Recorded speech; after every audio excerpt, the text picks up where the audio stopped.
Hello, everybody. Thanks for joining us for day 2 of Purposeful Living, creating a life of longevity and vitality. One of these days, I'm going to get it right. Say that 3 times fast. I guess. So, again, we hope that you enjoyed yesterday as we talked about community and how important that is because it really, it is where we begin everything in this journey. Is to have other people on this lifelong journey with us, and it just we get so much more out of it when we have others that share this journey with us. And today we are going to talk about physical activity and the importance of that. What do you like to do? What kinds of things will help you stay active throughout your life? Mhm. So important. And just to reiterate a little bit, I fell and was diagnosed with osteoporosis and so started a new health transition.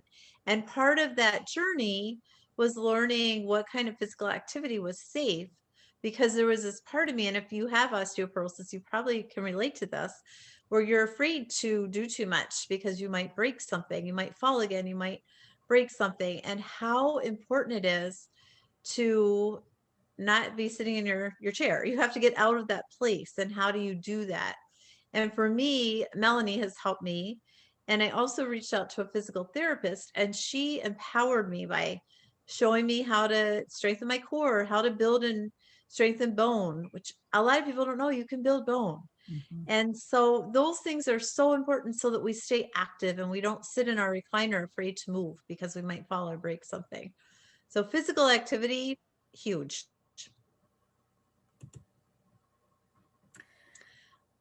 Go ahead. Okay. So what did you enjoy as a child? Sometimes we get to our 50s and over and we're like, I don't really know what I enjoy. It helps to think about what did I like to do as a child? I love to jump rope. I don't know that I would jump rope today, but maybe you would. I loved to just be outdoors, and I had forgotten how much I loved that until I started to take a walk every day, regardless of the weather, just to get some fresh air. And so we'll begin there, or you can begin. Sometimes for me, I put on some music, and music makes me want to move. And so sometimes we create the atmosphere before we start to exercise so that we're kind of in that mode. And actually, Melanie and I don't even really like the word exercise. We feel like it gets a bad rap. So, Yeah. creative movement. How can you move creatively? What fun thing can you do? You could play with your kids, play with your grandkids, and there are a lot of benefits, and we'll get more into that, but lots of benefits. Yes, and functional movement as well. Deb and I talk a lot about creative movement, but functional movement is so important. What kinds of things do you pay attention to? Getting up and down out of a chair without assistance is something that I learned more about as my mother-in-law and my dad became less mobile. My mother-in-law had broken her hip, and so she was working with these physical therapists, and I was there a lot of times. So I listened to the cues that they were telling her, and it was really interesting. And then I was able to kind of help my dad, who had Parkinson's, with those same cues. And the more that we can think about that in our head and almost say those cues to ourselves, um, the more we think about them, then we don't have to think about them, right? They become a little bit more automatic. Mhm. But that getting up and down out of a chair was something that both of them, their physical therapists, were constantly like, you need to be able to do this. And then I was also watching a program on health and longevity, and they talk about um, a mobility test where it's called Get Up and Go. And in 10 seconds, can you get up out of a chair, go 10 feet, come back and sit down? And if you can do that within 10 seconds, you're probably not at a risk of falling. But if it takes you 14 seconds or more, then you may be.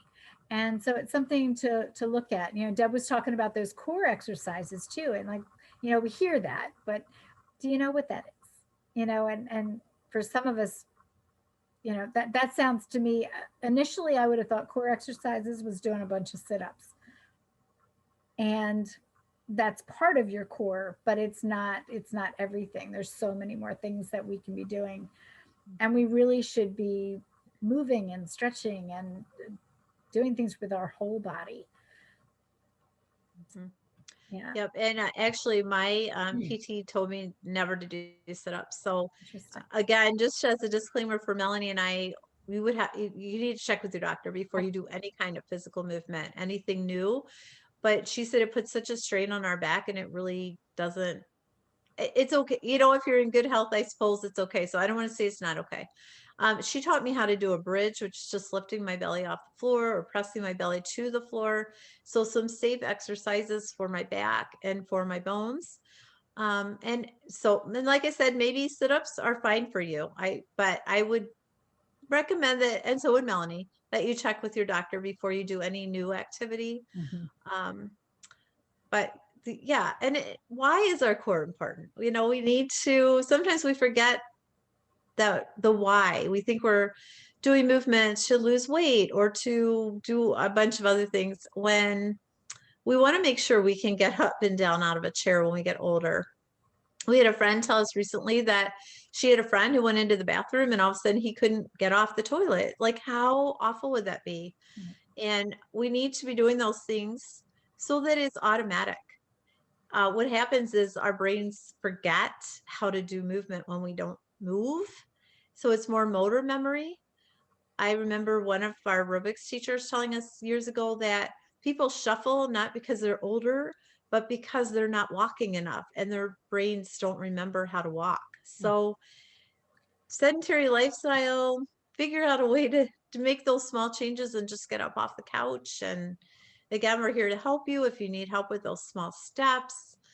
But we forget, I like the functional, Melanie, because we forget about that, Mhm. why we're doing things Yeah. and the importance of doing movement every day so our brains remember how to move and safely.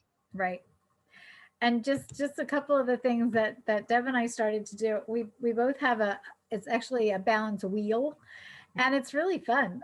We actually, Deb came up with the idea of using her balance wheel during Wheel of Fortune. So you know, it connects the two, and it's fun. And even doing squats, walking. If you're doing nothing else, walk Mhm. more and walk and walk and walk. You know, I've seen, it's really interesting, as I've been in these different communities watching, with my mother-in-law and my dad, and just watching how people age. And it's so interesting to see the people who struggle more than others. And it has really nothing to do with their chronological age, nothing at all. You know, I've seen a 70-year-old who can barely walk for whatever reason. And then there's a woman in her 90s who's like, get up and go. And you know, she's learning new things. She's using the computer, and you know, like she's sharp, and she does everything she can to remain that way. So it has nothing to do with the number of years we've been alive, and so much to do with what we're doing.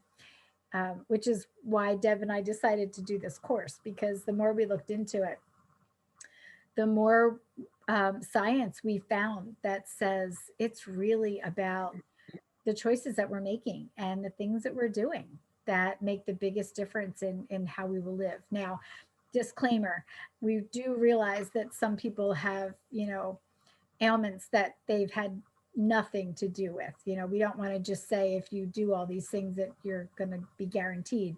None of us are guaranteed.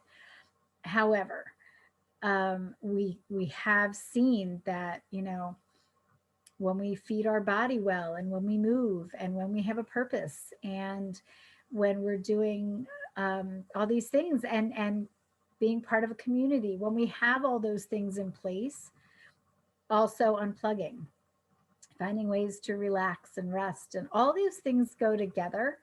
And when we do all those things in conjunction with one another, we have a better chance of living life well, and well into our later years. Mhm. And just to tag off something you said, Melanie, yep, I completely lost my thought. Oh, I don't remember. I'll think of it later. All right, we'll add it to another video. Mhm. And if you're interested in some of these different things that we have here on this slide as well, let us know, because although we don't have all the answers to everything for sure, we do have a really good community of people who surround us who do know more about these things than we do, and we'd love to connect you with them. If you know, if you see something on the slide that you're like, oh, I'd really love to know more about that, reach out.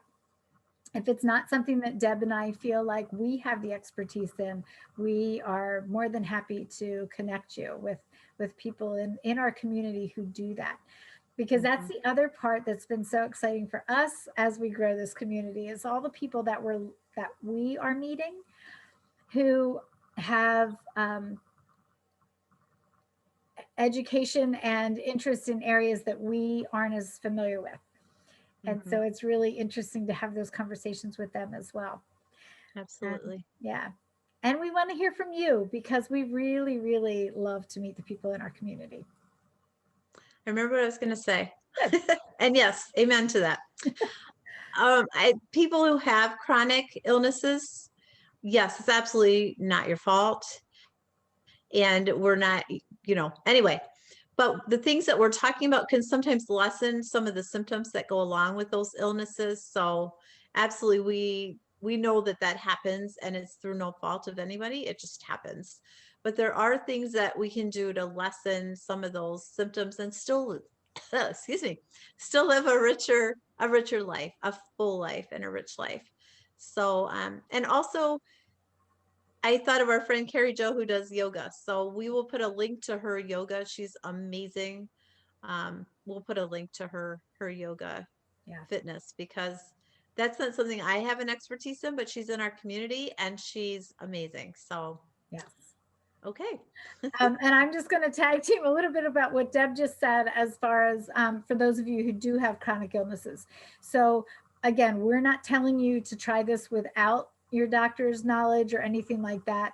If you see something in here that we talk about that you think might be helpful, please have a conversation with your physician, because they're the experts in your condition, and they will be the ones to say, this is safe to try, or I'm not so sure about that one. So just make sure that you're doing it with your doctor's blessing. But as Deb said, some of these things, especially when we get into nutrition, there's a lot of things that that we're eating that can cause the inflammation, that can be the underlying cause of some of the things that you might be dealing with. So anyway, we are super glad you're here, and just want to let you know again that we do have the free newsletter, and just let us know if you'd like to be put on the list for that. It goes out monthly, and it just tells everything that's going on in the community, as well as our Facebook page. So the Facebook page is the Sprightly Life. And then within that, if you're interested in getting to know us even better, ask to be part of the group, because the group is private, so that whatever the people in the community are sharing, it's only with those people. It's not going to go out and, people that you don't want to see it or whatever. Sometimes we don't like to share if we think it's going to be like out there publicly. I know that's how Deb and I are. We don't share a lot of our lives, the intimacy of our lives with, the world. We wouldn't want everybody out there. But anyway, if you're interested in a small group, the group on the Sprightly Life is called Transition to a Sprightly Life. We also offer small group coaching and one-to-one coaching. Yep, very good. I think that's it. But again, reach out to us. Phone call's free. We would love to chat. If you're not sure about something, or not sure about if you want to make a coaching investment, we can help you. So reach out. Yes. All right. Have a great day, and we will see you on the next video.